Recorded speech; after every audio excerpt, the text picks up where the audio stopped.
Kafuuni akkam jirtu kabajamtoota hordoftoota daawwattoota chaanaala keenya Oromiyaa show bakka isin jirtan maratti nagayaan kee kabajaaf jaalalaa isin akka qabsiniin jecha akkuma beekamu guyyaa har'aa kana qophii addatiin qabadhee isiniif dhiyaadhee qophiin kiyya guyyaa har'aa artist Galaanaan Gaaromsaa guyyaa har'aa kana to'annoo jala oolee jedhanii odeeffannoo maxxanfamaa jiru irratti deebii gahaa isiniif qabadhee dhiyaadheetan jira namoota isa walitti dhiyaatan irraa odeeffannoon argadhe tokko tokkoon isiniif qooduuf deemaatti jira jechuudha guyyaa har'aa kana kanaaf warreen chaanaala keenya ammaatiin ta'in jirtan qophii kiyya guyyaa har'aa yoo isinitti toluu dide guyyaa biroo fittaanoo isinitti toluu waan danda'uuf subscribe godhaa maatiiwwan chaanaala keenyaatti dabalamaan isiniin jedha.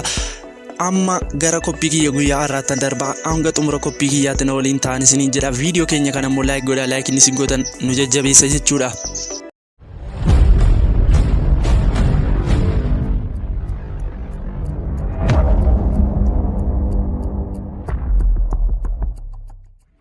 Akkuma beekamu artist Galaanaan Gaaromsaa wallee inni hojjetee gadi lakkisee Oromoota hunda boonsuudhaan namoota qabsoo Oromoof faallaa ta'an mara mufachiiseeti jira.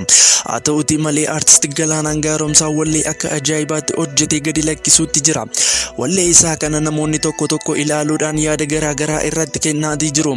Marcumni duwwaan sun akkamittiin taa'e jedhanii namoonni qaama mootummaa ta'an tokko dubbataatii jiru. Maxxansa taa'ee danda'a irraa akka hubannetti immoo akkamittiin marcumni duwwaa taa'utu namti Pirezidaantii qabnu jedhanii dudubbataati jiru. Muummichi ministeeraa keenya nu miti Afrikaa fi addunyaa nama abdachiisu osoo qabnu akkamittiin kana gochuu dandeesse jedhee mufii garaa gama mootummaatiin irratti kakaasaatii jira jechuudha.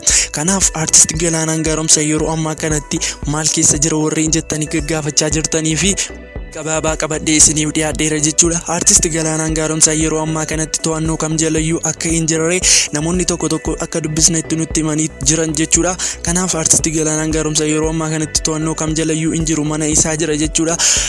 Gama mootummaatiin hordoffiin garaa irratti taasifamaatii jira jechuudha. Kanaaf artist Galaanaan Gaaromsaa qofa osoo hin taane daayirekteera isaa amansiisaa ifaallee hordoffiin irratti godhamaatii jira jechuudha.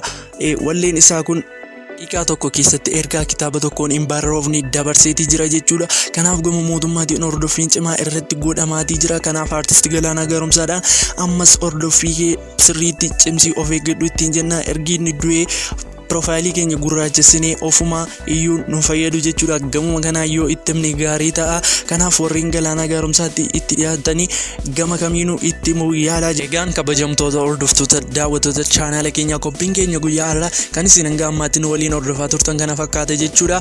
Kanaaf warreen maatii chaanaala keenyaa hin ta'in jirtan ammoo subscribe godhaatii maatiiwwan chaanaala keenyaatti dabalamaan isiniin jedha. Chaanaali keenya kun qophii babbareedaa ta'e dabarsuudhaan beekama jechuudha. Warreen chaanaala keenyaa maatii taatan hedduun keessan ni beektu. Qophiin kiyya guyyaa har'aa asuma irratti goolabaa turte hanga yoonaatti na waliif gootaniif hedduu galatooma. Hanga viidiyoo biraa walitti deebinutti nagaan tura.